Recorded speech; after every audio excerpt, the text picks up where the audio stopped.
Ito daw ay isang nakakayang talo, sabi ng mga fans para sa Denver Nuggets. Sinalo kasi sila ng Washington Wizards na wala ni isang ipanalong laro noong nakaraang buwan ng November. Pero nakakadismayaman ang naging resulta ng larong ito para sa Nuggets na hindi naman nakakadismaya ang naging performance ni 3-time MVP Nikola Jokic. Na pagkatapos niya magtala ng kanyang all-time high in scoring na 56 points kasama pa ang 16 rebounds at 8 assists. Talagang maganda ang inilaro ng Wizards sa game na ito. Sa laban kasi ng Denver Nuggets at Washington Wizards ay absent nga itong si Jamal Murray at Aaron Gordon para sa Nuggets dahil sa injury. Dahil dyan, si Russell Westbrook muna ang starting point guard para sa Nuggets. Maganda naman ang inilaro ni Russell Westbrook na nagtala ng 7 points, 10 rebounds at 12 assists. Pero ang big performance ni Nikola Jokic ay nasayang at tila naging absent ito para sa kanila. Ito nga ay dahil nang talunin sila ng team na sa pinaka-bottom ngayon ng buong NBA. Hindi kasi naging maganda ang naging depensa ng Nuggets sa laro, lalo na ang kanilang perimeter defense. Gumawa lang naman kasi ang Washington Wizards ng kanilang team high 16 3 points made at siyam nga dyan ay nagmula dito ay Jordan Poole na nagtala naman ng 39 points, 5 rebounds at 8 assists. Wala naman naging problema ang Nuggets pagdating sa opensa. Kaya lang palaging may sagot ang Wizards sa tuwing makakapuntos nga itong Nuggets. Kaya naman nagresulta nga ito sa kanilang pagkatalo. Hindi rin dapat maging excuse sa magkakaroon ng injury ng Nuggets. Yan ay dahil may mga injury players din naman ang Wizards. Yan nga ay silang Kyle Kuzma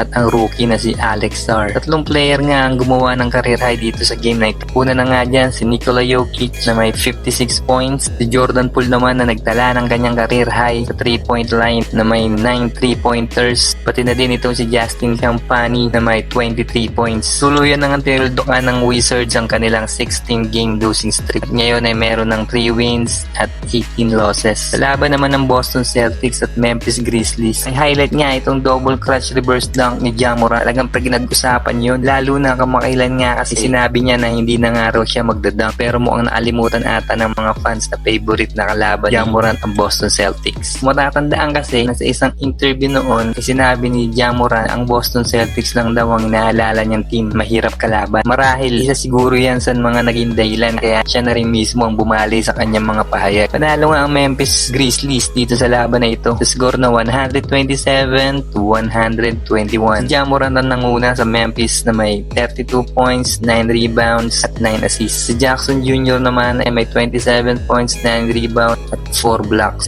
Naging malaking diferensya din sa game na ito ang 3-point shot. Ang Celtics kasi ay may 60 attempts sa 3-point line pero 18 lang dyan ang pumasok. Lampas kalahati yan ng field goal attempts ng Celtics sa buong na nanggaling sa 3-point territory, habang 33 lang ang 3-point attempts ng Memphis at 15 dyan ang kanilang naipass. Ang pinupunto dito ng ibang mga fans ay madami nga daw na sayang na attempts ang Celtics na may magiging maganda pa raw na resulta kung saaling nag-focus na nga lang daw sila sa paint. Ganun pa man na nagtala si Tatum ng double-double na may 17 points at 13 rebounds. 22 naman para kay Brown, 23 kay Holiday, 22 points din si Peyton Pritchard at 19 points at 8 rebounds naman para sa nagbabalik lineup na si Kristaps Porzingis.